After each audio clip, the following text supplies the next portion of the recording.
My name is Reed Chase. I'm an audit partner at Tanner LLC, and we're fortunate enough to be sponsors and part of this great event, and appreciate that opportunity. And it's also my opportunity to introduce Steve Young, who's the next speaker. And I can see by the disappointed looks on your faces that you're thinking, hey, I came here to learn about state and local tax. I don't really want to hear about the 49ers and the NFL and that. No disappointment. This is state and local tax, and very excited to have Steve Young with Holland and Hart. Now, it's been interesting to me over the last little bit as sales tax has actually gotten more news media and news press than the 49ers has.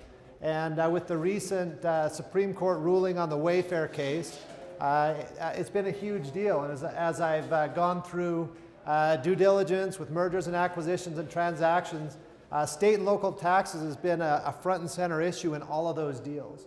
And so Steve has spent the last 20 years doing state and local tax with in various places, but is very much a thought leader in the space, and was doing state and local tax before it was cool, right? That's right. So anyway, it's my pleasure to introduce Steve Young. Well, thank you very much, and it's a great pleasure to be here. And usually us state and local tax people are kind of on the periphery of society. We don't get invited to speak to CFOs and such things very often because usually you just want your tax people to take care of this. Don't bother me, we won't worry about it.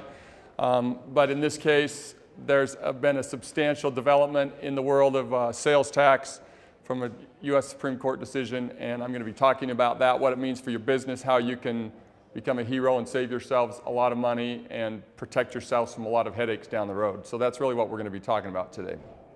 And yes, my name really is Steve Young. I recognize it's a very famous name. I quite enjoy it. I'm a big football fan, and I love the Steve Young jokes. So go ahead and keep them coming. Maybe the funniest part about my name is that while my name is the same as a famous quarterback, I also bear a physical resemblance to another famous quarterback, Ty Detmer. And sometimes people have approached me on the street throughout my life and said, excuse me, are you Ty Detmer? And I tell them, no, I'm sorry, I'm Steve Young. And people ask me, are you Steve Young, the football player? And because I used to be the punter at the University of Utah, back before the Australians made punting really cool at the University of Utah, I just say, yes, I am. Are you Steve Young, the attorney? Yes, I am. Are you Steve Young, the great-great-great-grandson? Yes, I am. Are you Steve Young, who's married to a woman named Barbie? Yes, I am. Are you Steve Young, the $40 million man? We do both have bank accounts at Zion's, but so far they haven't mixed them up yet. So I'm not that Steve Young, but I am Steve Young, the state and local tax attorney here in Salt Lake City. Work with a whole lot of taxpayers around this state, love what I do, love the opportunity to save people a lot of money, which is what I do every day. People come in and they might pay me $10,000 and I'll save them $100. It's a great return on investment, and it's just been a wonderful, wonderful practice to be involved in for many years. And it's great to have the opportunity to work with some of you and others. One more quick Steve Young story, and then I'll jump right into this. People always ask me, do you know Steve Young? We're both descendants of Brigham, so we're fourth cousins, but the answer is a little bit. Back when I was in junior college at Ricks College in Idaho, I was playing quarterback, had great aspirations of being the next Steve Young. Was going to go on to great fame and fortune as a football quarterback. And he was speaking at an event and dating my neighbor. She said, you should really meet him. So she brought me up afterward. She introduced me to him. And he said to me, I've heard of you. You're this up-and-coming quarterback who's going to be playing here at Ricks College. And my head just got this big, and I walked around for years and years thinking, Steve Young and I are just like this, you know, he knows who I am, and we're tight. And he went on to fame and fortune with the Tampa Bay Buccaneers and the 49ers, et cetera. And then maybe 10 years ago, I was at a restaurant in Salt Lake City, and I went up to pay with my credit card, and the lady looked down and there said on there, Steve Young. And she said, that's really funny. The other Steve Young's sitting right over there, and he was sitting about as far away as this gentleman right here. And he heard us, and he stood up and he walked over, and I said, "Hi, Steve Young, it's nice to meet you. I'm Steve Young." And he said, "That's so funny. I've never met another Steve Young in my whole life." So I blame it on the concussions. But anyways, love what I do and the opportunity to be here, and love the Steve Young stuff. What we're going to talk about today is a monumental change that's happened in the sales tax world, and it came from the Supreme Court. For 50 years, states and brick and mortar stores have been trying to convince the Supreme Court or Congress to change the nature of sales tax, because it was basically a tax-free zone for remote sellers or internet vendors, people that didn't have physical presence in a state, but all the local brick and mortar stores had to charge sales tax. So you go buy something at Walmart, you pay sales tax. You buy the exact same thing on Amazon.com, you don't pay sales tax. It was a huge competitive advantage for the online retailers. So the political winds blew for years and years, and there was a lot of attempts in Congress to try to fix the problem. Congress never did anything, never did anything, never did anything. There have been bills there for 50 years to try to do this, and they just weren't willing to move, because a lot of the politicians felt like this was a tax increase, which it really wasn't. When you buy something on Amazon, you're supposed to pay use tax, but as a practical matter, 1% of the population does, so they considered it a tax increase, and nothing happened. Well, finally, we had a monumental change just this year, because last year Justice Kennedy, wrote in an opinion, "This needs to change. You, American population, need to find us a case and bring it up here to the Supreme Court so we can fix this problem. Send a clear message to the economy. This is a problem. It's an unfair advantage for online retailers. We need to change this." And so sure enough, South Dakota took them up on the invitation and ran a case through the system, brought it up to the Supreme Court. That is the Wayfair decision, and that's what the Supreme Court decided in June, and basically said all of our old precedent that gave the internet a tax-free zone is gone. It's overturned, and the internet needs to collect and remit taxes just like everybody else. So that's really what I'm here to talk about today, is the responsibility all of us as business owners have, law firms, accounting firms, businesses, to be aware that if you're in the sales tax collection business, that's no longer an obligation just when you have an office or an employee in a state. Now it's an obligation virtually everywhere that you have a material amount of sales, and that's really what we're going to be talking about, is making sure you have the tools in place to help you collect and remit sales taxes, pay income taxes, register to do business in the places that you're now required to, because otherwise you're going to be coming to see me in 4 years after you get audited, and I'm telling you, it's a big, dangerous thing. People come to me in year 5 of their business and say, "Hey, we kind of forgot to collect sales taxes in various states, and what do we do now?" And usually we can go and negotiate a pretty good deal, but still, it can be a huge number, and it's money that you could have collected and remitted from your customers that you didn't. So now, 5 years from now, it comes off of your bottom line, and it puts a lot of people out of business or gives them a pretty big drain on their cash flow for several years, because they have to come up with all this money that they could have collected and remitted and didn't. So that's what I'm here to raise today, as a voice of warning that it's here now, and if you're not collecting and remitting sales taxes in the appropriate states, and I'll be telling you exactly where you should be, you need to be, to make sure that you're protecting your business. The only question you have is, if we start collecting and remitting, is this going to hurt our market share, right? Because it's not any money out of your pocket. It's just your customers that are going to pay an extra 6%. And if that's going to drive market share somewhere else, then yeah, you need to sit down and figure out a solution for that.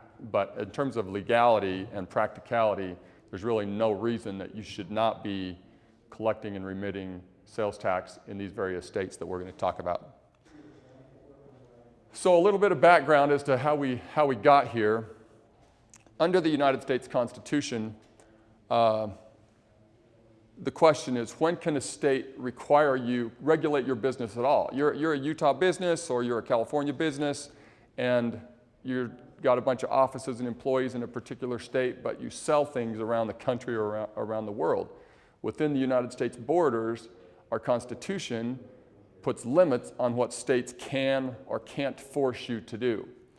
And those questions are, when do you have to register to do business in a state and subject yourself to their registration requirements and fees and so forth? Usually that doesn't cost much money, but it's still something people all have to stop and consider. Number two, when do you have to appear in court? If you get sued in Alabama, do you have to show up or not? That's a legal question that is controlled by the Constitution. Number three, do you have to pay income tax in the various states? Or do you just pay in your home state? And then number four, do you have to collect and remit sales tax in those states? And just to be clear, you're all responsible to pay use tax and sales tax as well, and that's also a question, but it's not a constitutional question, because if there's a transaction that's intrastate and you buy something from somebody in the state of Utah and you're here, you pay Utah state tax, no constitutional question. If you buy something from Arizona and it's delivered here to Utah, then you pay, if it's an interstate transaction, you pay on the state where the product gets delivered to, or usually where the service gets delivered to, which we'll talk about a little bit more in a minute. So paying sales or use tax is not really a constitutional issue. You just pay that wherever you are. And if the vendor who's selling you something collects and remits, you're home free. If they don't, then you have an obligation, if you make more than $400 in purchases in a year, to pay that use tax on a use tax return that you file. If you make less than $400 in purchases a year, you have to file it on your individual income tax return. So that's why paying sales tax isn't listed there, because it's not really a constitutional question. We all have that obligation to do that regardless, and we always have. These are the ones that are really dictated and controlled by the Constitution, and that's where we had the wholesale change this year. These are the constitutional provisions that control our lives and our economy to deal with these things. First of all, the Due Process Clause. No person shall be deprived of life, liberty, or property without due process of law. We hear that all the time. The government can't just come in, because the kings and things back in Europe, they used to just come in and ransack your house and take things. And here, that's a very important part of our Constitution. You cannot take anyone's property without due process of law. So how does that relate to taxes? The Supreme Court has said that due process clause is satisfied if you can reasonably foresee that a product or service will be purchased in your state. This is an old case from many, many years ago, and that's the legal test under the due process clause. And for court jurisdiction, that's what's always been the case. There was a famous old case involving a motorhome that was sold in South Carolina and drove across the country and went to Arizona and exploded and killed some people.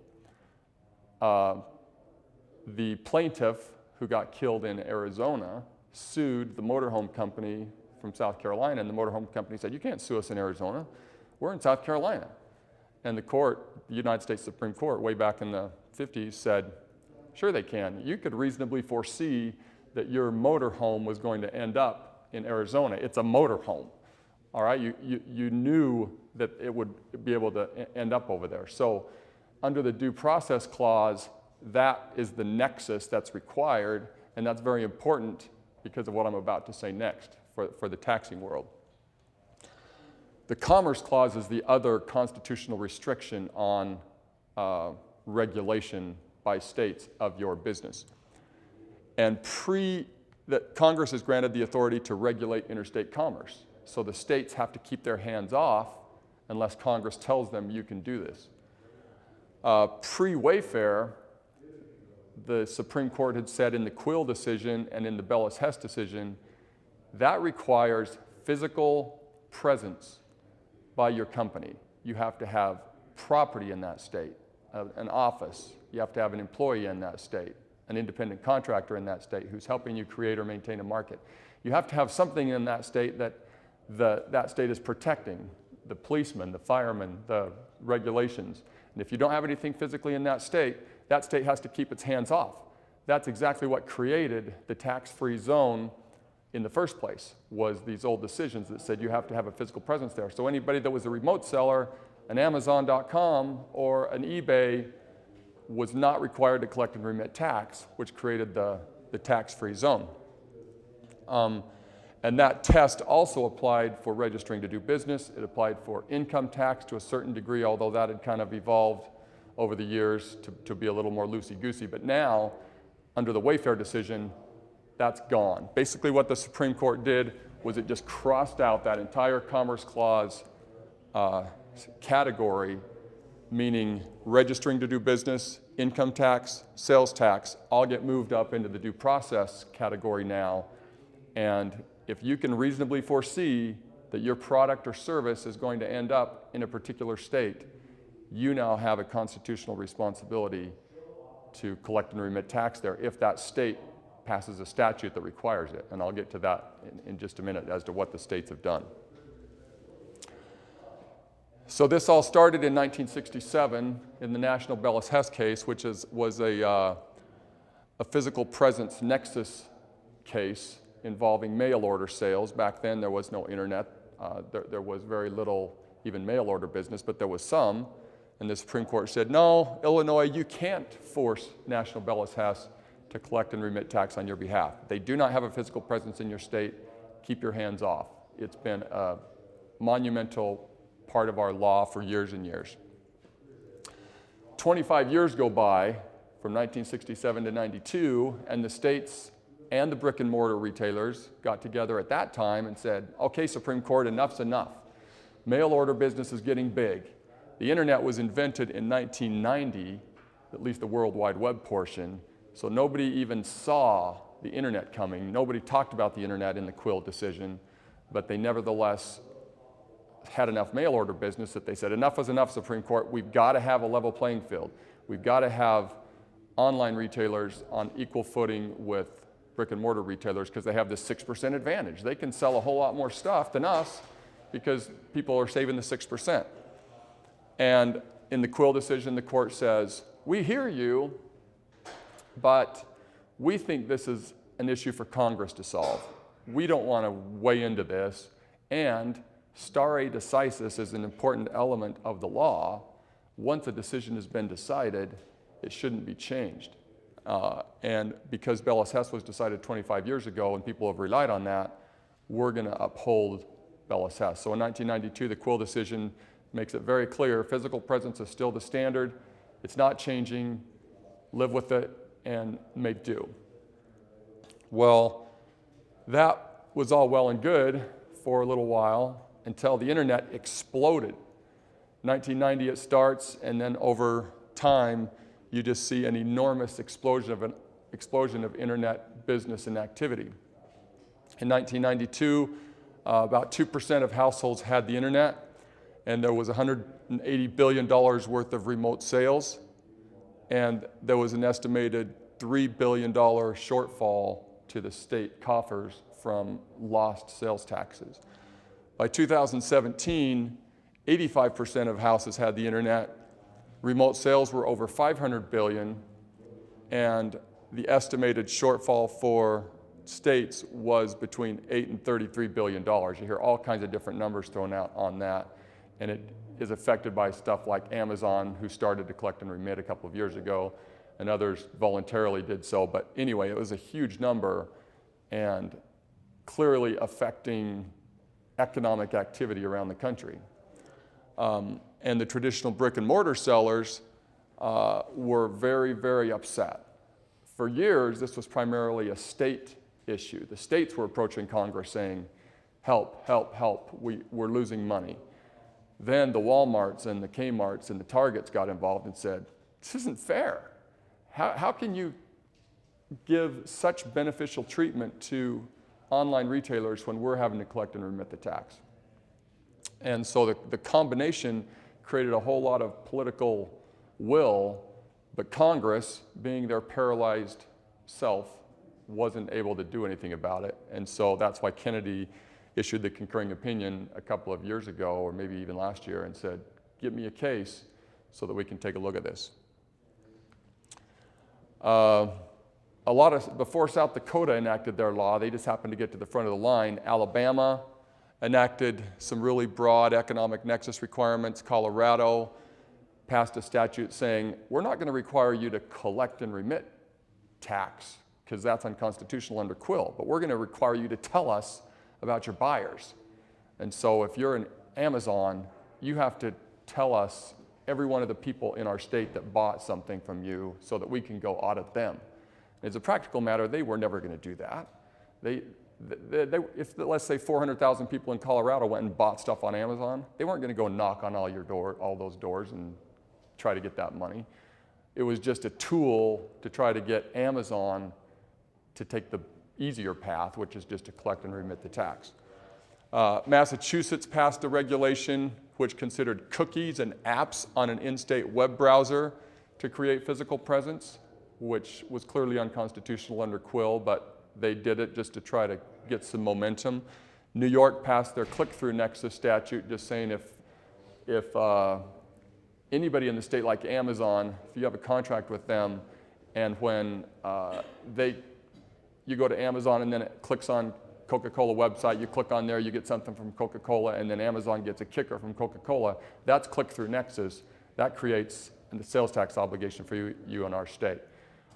The state started to pass these statutes, which started to move the needle a little bit, but South Dakota moved to the front of the bus when in 2016 they adopted a broad economic nexus standard, and importantly, and this is important for a couple of slides coming up, they said you have to collect and remit anytime you have more than $100,000 in sales into South Dakota or 200 transactions. So even if those transactions are for $2.25 each, you're selling something really small. If you have at least 200 transactions, that's all that required. We don't care if you have any property here. We don't care if you have any employees here. We don't care if you've never been here and never will come here. If customers in our state are buying from you and it meets those two thresholds, that's all we're requiring. The state said, we're going to push this fast by not waiting for an audit for Wayfair and Overstock and Newegg to come in and appeal. We're going to go after them. So they went to court and filed a declaratory judgment action and said, Overstock, you're in violation of our law, our own Utah Overstock. Wayfair, you're in violation of our law.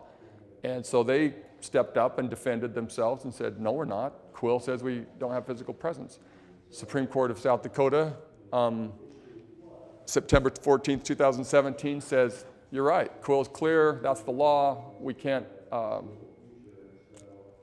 ignore the United States Supreme Court.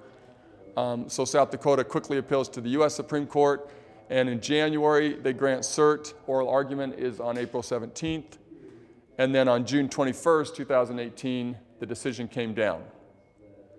At the oral argument, it appeared from all the questioning that Justice Alito was going to be down here, and that it was going to be a Kennedy, Ginsburg, Gorsuch, and Thomas 4, and that it would be Roberts, Sotomayor, Kagan, Breyer, and Alito 5, and that South Dakota was going to lose, and that physical presence was going to remain the standard, and they were going to just send us a very strong message to Congress.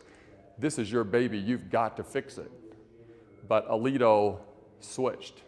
Between the oral argument and the time the decision came down, I think he decided, we just can't, this is a big problem, we've got to fix it, and we don't trust that Congress ever will. And so we need to take matters into our own hands. And it's frankly a big movement in our entire society right now. Legislative bodies are avoiding big decisions, which is forcing the judicial branch to make those big decisions.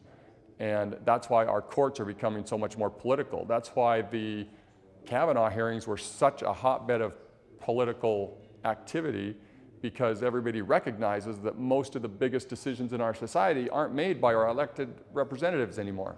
They're made by the courts, because the legislative bodies are abdicating their responsibility to make the decisions, and they're leaving it to the courts to do. And so these decisions become a huge, huge issue, and that's exactly what happened here. Alito switched, he moved over, made it 5-4, and with one strike of the pen, the physical presence test is gone. And not only was it gone, they said it was unsound and incorrect and never should have been put in place in the first place, which is kind of scary because that gives the states the opportunity to apply all this retroactively if they want to, and come back and issue you a retroactive audit and say, this never should have been the law in the first place. The Supreme Court said so. We can hit you with a 3-year retroactive audit because you had $100,000 of sales into Texas. But the Supreme Court sent at least a little bit of a message at the end that one reason we're upholding South Dakota's law is because they're not applying it retroactively.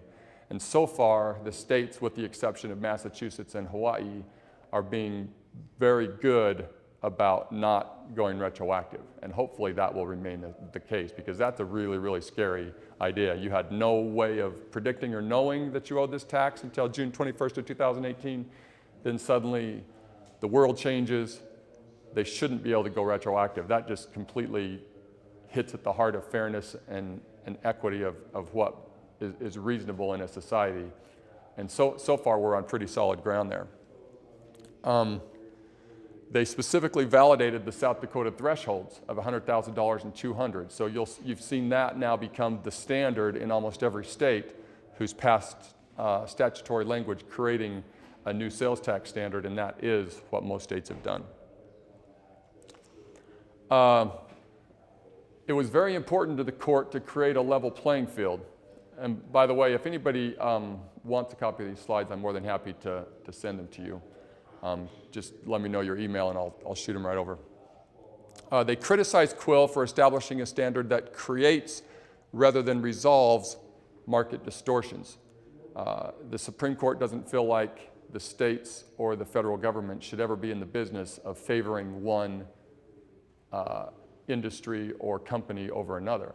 And that was what drove most of their thought in this decision, was it's just not fair to favor one over another. The majority characterized the physical presence standard as creating an uneven playing field that favored remote vendors over local businesses and interstate businesses with physical presence, and described the physical presence standard as an incentive to avoid building brick and mortar stores, which is not what we should be doing in our society. We should be incentivizing businesses to build up facilities in a state or to do whatever they need to do pursuant to their business model, but not to motivate them to move to the internet. If the internet is the best place for your business, great, but it shouldn't be driven by sales tax policy, was basically their point. While multi-state businesses may be faced with significant compliance costs, they fully recognize that, which was also a big factor in Quill. The court suggested that other aspects of constitutional analysis can better and more accurately address any potential burdens on interstate commerce. So there was a lot of discussion at the oral argument and in the briefing about how current technology, software, makes sales tax collection a lot easier, because the truth is there's not just 50 sales tax rates you have to worry about. There's, I think, 8,000 or something like that, because every state has a whole bunch of different local jurisdictions with their own rates. In a few states like Colorado, Arizona, Louisiana, the cities have their own taxing power, so you don't even pay the taxes through the state, you pay them through the local jurisdictions, and it can be an incredible burden on businesses to collect and remit sales tax. But because there's now software available that makes that a lot easier as long as you have a zip code, that's really what the Supreme Court felt like justified making this happen. Importantly, the court still endorsed an age-old four-pronged test for taxing, and this will remain the test. So in your business, you can kind of rest assured that this is going to still be in the Constitution. That a state tax will be upheld only if it applies to an activity with substantial nexus in the taxing state. That's the first test, and that was the Quill test. Substantial nexus used to be created by physical presence. Now it's created by economic presence or virtual presence. But these other three tests are still there and still very important. Number two, the tax has to be fairly apportioned. So if you are doing business around the country, you shouldn't be taxed any more than somebody that's just doing business within the state of Utah. Sure, you're going to pay a little bit higher rate in California or in New York, but overall you shouldn't pay tax on more than 100% of your income or on more than 100% of your sales. So if the states aren't fairly apportioning your revenues or your income around the country, their tax is illegal, and we win those cases all the time. Unfair apportionment is still unconstitutional, and they have to respect the fact that you're doing business in more than one jurisdiction. They can't discriminate against interstate commerce. That's the whole point. Those kind of go together, because if you're engaging in transactions across state lines, they can't discriminate against you as compared to somebody that's just doing business in one state. And then the tax has to be fairly related to the services that the state provides. So if you're not getting any benefit from that state, you can come in and argue it's unconstitutional on that basis. And somebody now could come in and say, well, I'm in California. I've never set foot in Florida. They're not protecting me. They're not giving me anything of benefit. And you'd actually have a decent argument under that last prong. But the problem is, under the Wayfair decision, I think you would lose. I think they would extend substantial nexus down to that last prong because they've already made the analysis under the first prong. Question? Does that B&O tax in Washington constitutional? Is the B&O tax in Washington constitutional? You have no presence in there, but you register in that state, they charge you this off of revenue. It has no impact on income. They just have to take a percentage. It's a gross receipts tax. Washington has a gross receipts tax called the B&O tax. It's not a sales tax, it's not an income tax, so you don't even get to take your expenses out. Any revenue dollar that you generate in Washington, you have to pay the B&O tax. Ohio has the same tax, Nevada has the same tax. A couple of other states have now started toying with gross receipts taxes, and I think there's a pretty compelling argument that they're not constitutional if they're not fairly apportioned. So if somebody, if the states aren't allowing a credit, for example, for taxes that you pay in other states on the same economic activity, which a lot of them don't on the gross receipts, because they say, well, this is a gross receipts tax. I'm not giving you a credit for net income tax or for sales tax. And similarly, there's not some way to balance that out. I think there's a pretty good argument that they're unconstitutional. But to date, that hasn't ever been ruled by the U.S. Supreme Court. I don't even think... Are they calling them taxes, though? Because I think in Nevada, I recall it was just called a commercial fee or something.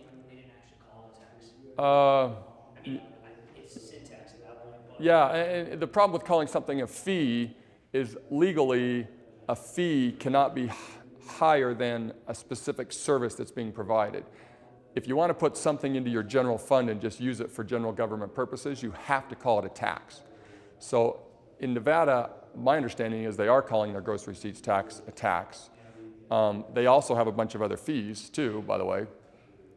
But that's a very good question, and I think that's probably the next big movement that you'll see is now that Nexus has been broadened, people are going to be taxed all over the country, and if they're not being reasonably taxed on roughly 100% of their income or receipts, I think you'll see people target some of these gross receipts taxes as being a little bit broader than is allowed under the fairly apportioned category. Because this test under complete auto applies to all taxes.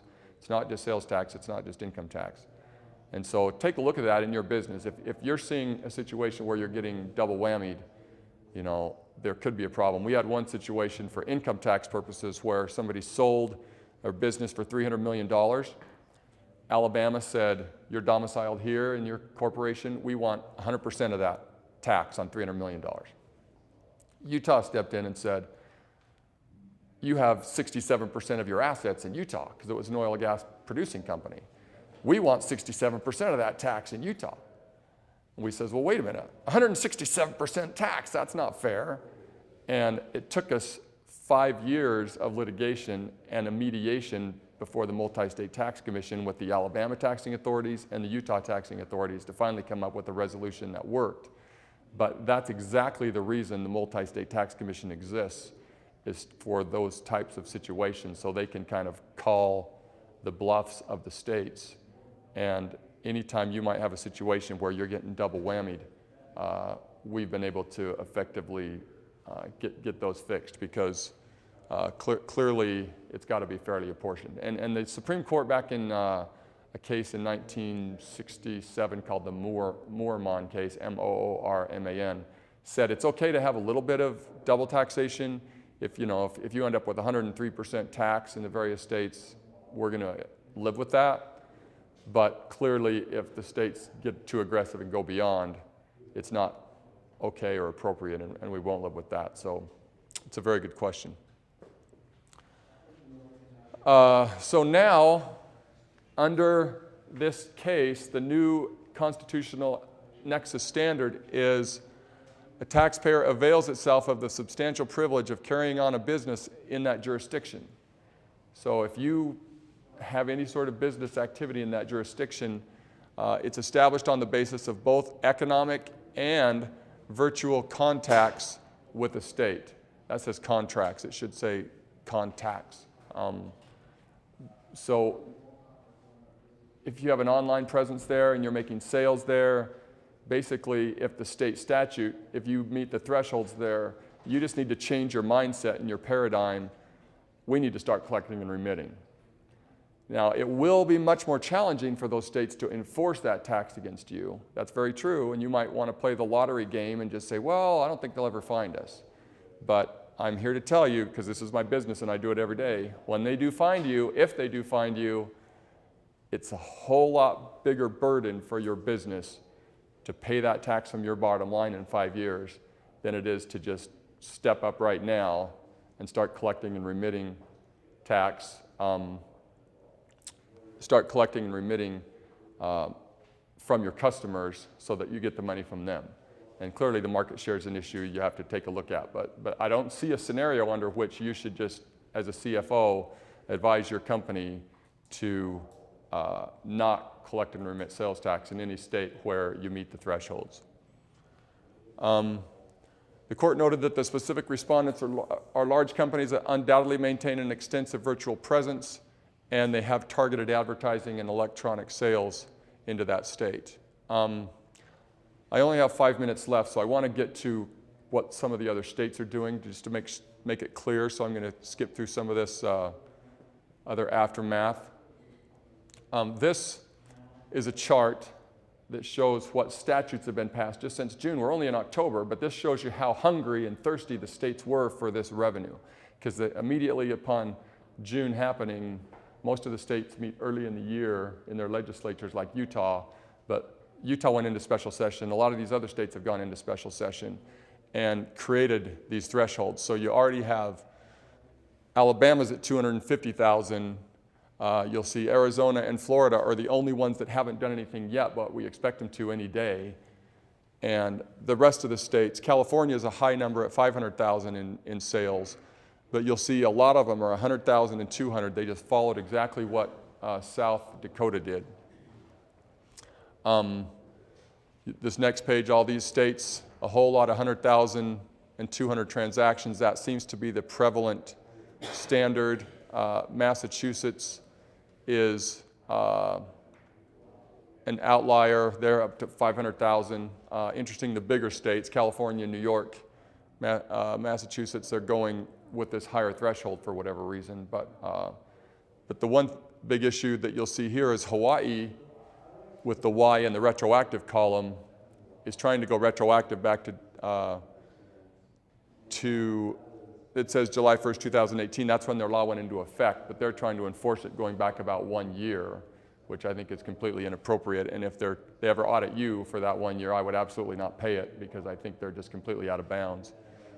And Massachusetts passed their cookie regulation on October 1st, 2017, and so they're attempting to enforce this under the Wayfair decision going back from June 18 to October 17, which I think is also completely out of bounds, and I wouldn't pay that if I were you either. But Those are the only 2 states that are getting aggressive on retroactivity. The others are being pretty good. You'll see Nebraska, Nevada, a lot of 100,000, 200 transactions. The ones that are grayed out don't even have sales tax. Montana, New Hampshire, Oregon. There are a couple of low thresholds. Oklahoma and Pennsylvania are at 10,000. That's the lowest, and there's only 3 states at 10,000. Most of them are 100,000 and 200 transactions.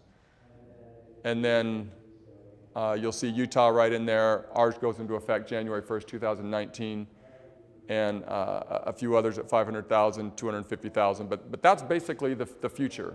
That's the paradigm shift that we've seen, is these transactions. And another very important element is these thresholds only apply to remote sellers. I haven't seen any state put them into effect yet for local sellers. So you're a local small business, you have $50,000 in sales, and you have a physical office in a state, you're still expected to collect and remit just like you did under the old law. It's only if you're outside the state and you don't have a physical presence in that state that these thresholds then kick in and also require you to collect and remit. That may change. You may see that being an unequal playing field, and states saying, well, if we're going to apply the thresholds to remote vendors, we also need to apply them to local vendors.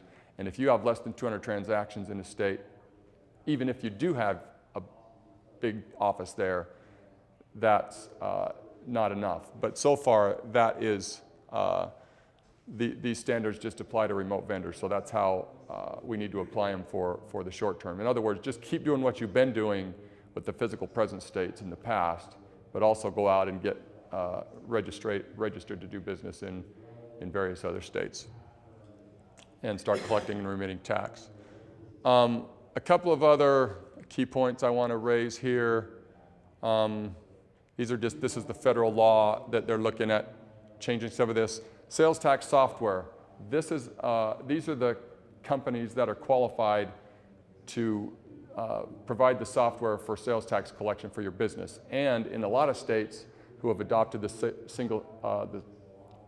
streamlined sales tax, which is about half the states, if you use this software, you're held harmless. If you get a rate wrong, you get a law wrong, you're held harmless. And the state's not going to hold you responsible for that. So it's a huge, huge benefit to use one of these software providers that's certified. Application to services. Clearly the law applies to services. So if you're a service provider and that state imposes sales tax on services, you now have a constitutional responsibility to collect if they impose it. But right now it's just Hawaii, New Mexico, and South Dakota that really tax a lot of services. Most other states don't. I think you'll start seeing a much bigger movement that way, but right now they don't. There's going to be a whole lot in the future about sourcing of services and where those taxes are going to be collected, but clearly that could create apportionment problems if the states don't get on the same page, but only where, on deliveries of tangible personal property, it always gets taxed in the state where it's delivered to. With the service, it's a little more unclear. Is it the billing address? Is it where the benefit of the service is received? It could be a hodgepodge, but it's something to watch for in the future. Application to international tax. Nothing in Wayfair prohibits it. If you're selling from Canada into the United States or Mexico into the United States, should you collect and remit state sales tax? Under Wayfair, clearly there's nothing unconstitutional about it.